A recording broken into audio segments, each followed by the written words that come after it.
For the first time in human history, we're developing weapons that can decide to kill without asking permission. Not weapons that kill more efficiently, not weapons that are harder to stop. Weapons that make decisions about who lives and who dies completely on their own. The weapons that choose. Let me start with something that should terrify you. Austrian Foreign Minister Alexander Schallenberg recently called the development of autonomous weapons systems the Oppenheimer moment of our generation. Just like nuclear weapons redefined warfare in the 20th century, autonomous weapons will redefine it in the 21st. And unlike nuclear weapons, which took decades to develop, autonomous weapons are being deployed right now. According to recent reports, Ukraine and Russia are already using semi-autonomous drone swarms on the battlefield. These aren't fully autonomous.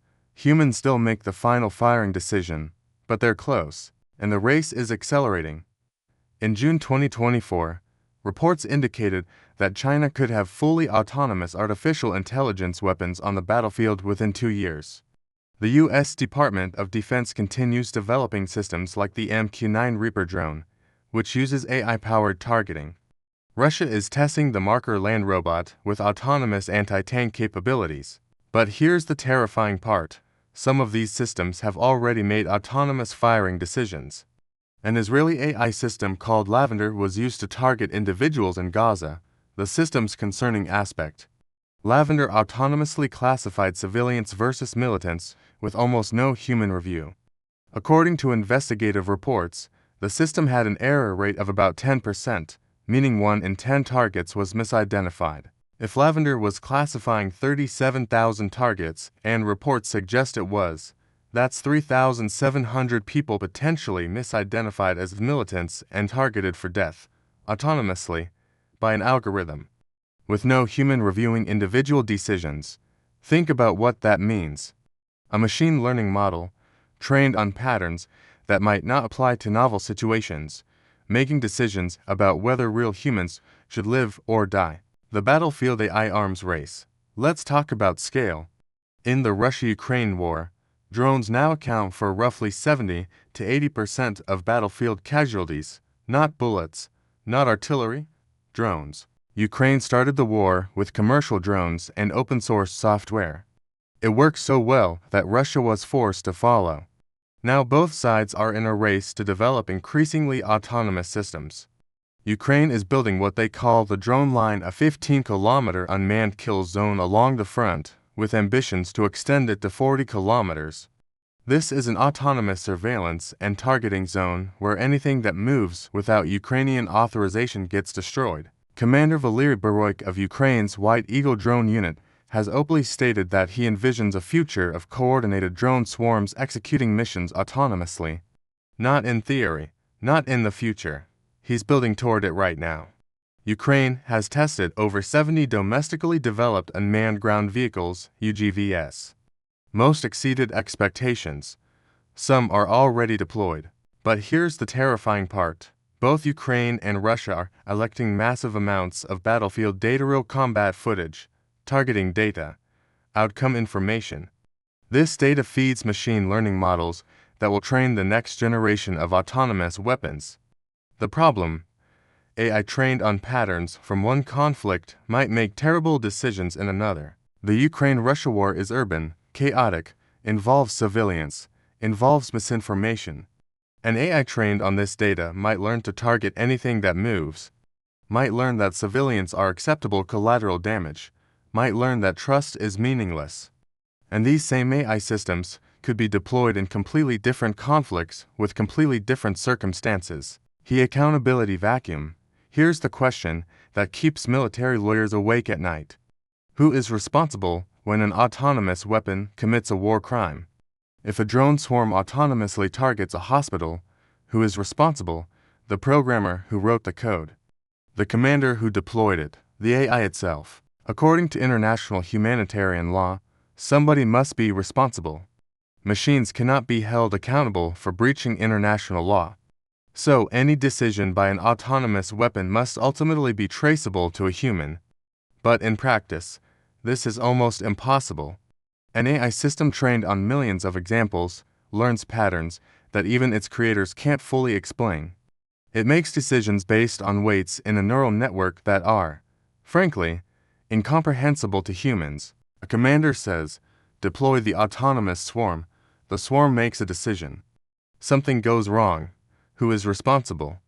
The commander claims they don't understand the AI's decision-making process.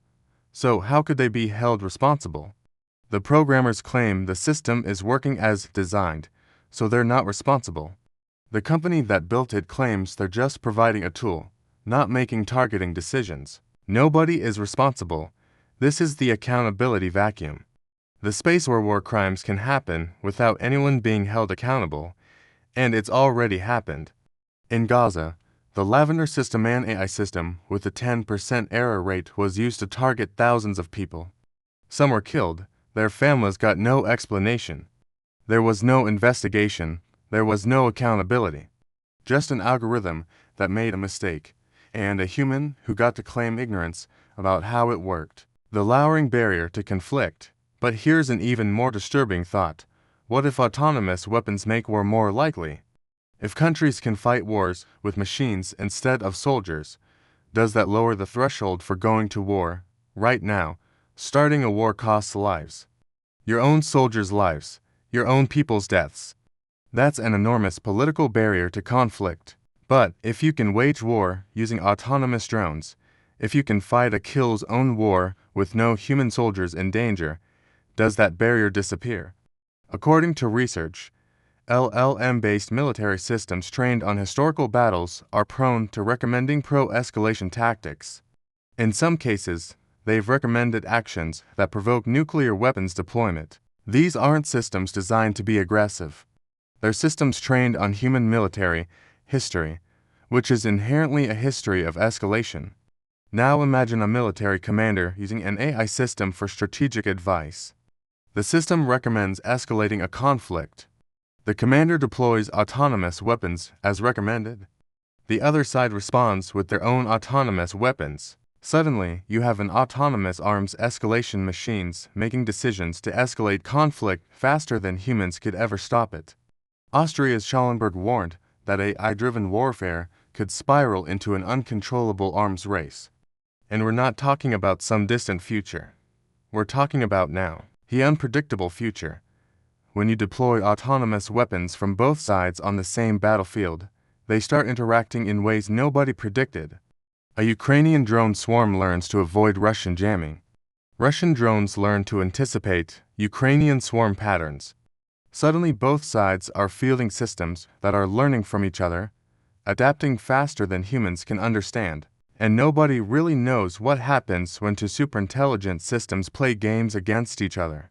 A 2024 UN resolution passed, with 166 countries in favor, including the US, calling for lethal autonomous weapons systems to be restricted. Only Russia, North Korea, and Belarus opposed it. But the resolution doesn't actually ban anything. It just calls for governments to think about it by 2026. Meanwhile, the weapons keep developing. Google dropped its Don't Develop Weapons AI policy in February 2024, signaling that private companies see military AI inevitable. China announced in 2024 that it's preparing to fight America in any other type of war, clearly aware that the future will involve AI warfare that doesn't look like traditional conflict. We're approaching a threshold where autonomous weapons systems will interact in ways that are fundamentally unpredictable and potentially uncontrollable. And we have no international agreement, no binding treaty, no real mechanism to stop it. For the first time in human history, we're developing weapons that can decide to kill without asking permission. We don't know who's responsible when they kill innocents. We don't know if they'll make war more likely or less. We don't know how they'll interact with each other when deployed, and we're developing them anyway. Pope Francis called on world leaders to ban autonomous weapon systems, arguing that machines should not decide whether humans live or die. He was right. But right now, the only thing stopping autonomous weapons from dominating warfare are a non-binding UN resolution and a few governments' voluntary commitments. If you like this video, please subscribe and share this video.